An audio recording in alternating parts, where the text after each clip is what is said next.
The living decay. A polar bear's nightmare. Beneath the skin. The Arctic is a world of frozen silence, a kingdom of ice where life fights every day to survive. It is here, in this vast white emptiness, that the strongest thrive. The hunters, the scavengers, the beasts that rule the ice. But even the kings of this frozen land are not invincible. Far from human eyes, away from the warmth of civilization, a lone polar bear stumbles through the snow. At first glance, it looks normal. Its massive paws crush the ice beneath it. Its breath comes in heavy puffs of mist. But something is wrong. The closer we get, the more obvious it becomes. The once majestic fur is unclean, patches of it missing, revealing raw, inflamed skin. A wound festers on its shoulder, but it is no ordinary wound. The skin is riddled with holes, too symmetrical, too deep, too perfect. They are not bite marks, not claw wounds from a battle with another bear. These wounds are alive. Within their glistening tunnels, something moves. Small, wriggling bodies pulse beneath the flesh, their fat, slimy forms twisting in slow, deliberate hunger. Some of the holes are empty, tiny graveyards where the parasites have already fed and gone.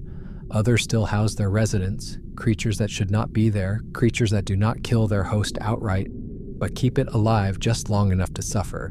This is no simple injury. This is a nightmare. This is a body turned into a breeding ground. A slow death that never ends. Parasites have always been a part of nature, but their cruelty is unmatched. Unlike predators, which kill quickly and cleanly, parasites take their time. They do not end a life. They extend its suffering. They need their host alive, at least for now. And so they burrow, they feed, they grow, all while their victim walks, hunts, breathes.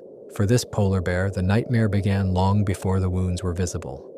The invasion likely started with something small, something unnoticed, perhaps an insect bite, a tiny cut on the skin. That's all it takes, a single weak spot in nature's armor. An open door for the enemy to enter. Eggs were laid, so small, so insignificant that the bear never even noticed. They hatched in secret beneath the fur, where warmth and blood flow offered the perfect conditions for life. And then, the real horror began. The larvae didn't just stay on the surface. They needed more. They needed inside. Slowly, they gnawed their way downward, hollowing out tunnels of pain. Their hooked mouths lashed onto living flesh, chewing, feeding, growing fatter with every bite. At first, the body tried to resist. The bear's immune system fought back, attacking the invaders, trying to close the wounds. But parasites are experts in survival. They release chemicals, biological weapons that trick the body, numb the pain, weaken the immune response. The bear did what any animal would do. It scratched, rubbed against the ice, tried to shake them loose. But the damage was already done. The larvae were too deep now, too secure in their new home. Every movement stretched the wounds wider. The flesh was no longer solid, it was honeycombed, filled with tiny tunnels, passageways of suffering that could never truly heal. And when the larvae had eaten their fill, they left. Some burrowed outward, pushing through the skin in a grotesque exodus, emerging from the flesh like creatures from a nightmare. Others stayed inside, their bodies curling into cysts, waiting for the next stage of life. And the bear? It was still alive, still walking, still carrying its own decay, rotting from the inside out. But the horror doesn't end there. The open wounds are invitations, not just to new parasites, but to bacteria. The Arctic may be cold, but it is not sterile. Tiny, unseen creatures swarm in the air, on the ice, on the bear's own fur. And now they have found the perfect place to grow. The open tunnels left behind by the parasites become breeding grounds for infection. Bacteria multiply at an unimaginable speed, devouring what the parasites left behind. The flesh, unable to heal, turns soft, mushy, putrid. Yellow pus oozes from the holes, thick and sticky, seeping into the fur. The once white coat is now streaked with sickness, a moving corpse in waiting. The infection spreads inward. The flesh dies, turns black. The muscles weaken, the fat layer, so crucial for survival in the cold, begins to disappear. The bear loses weight. The pain is constant now. Every breath, every movement is a reminder that something is eating it alive. And then, the worst happens. The bacteria reach the bloodstream, sepsis. When bacteria enter the blood, the body declares war on itself. The immune system panics, attacking everything, even healthy cells.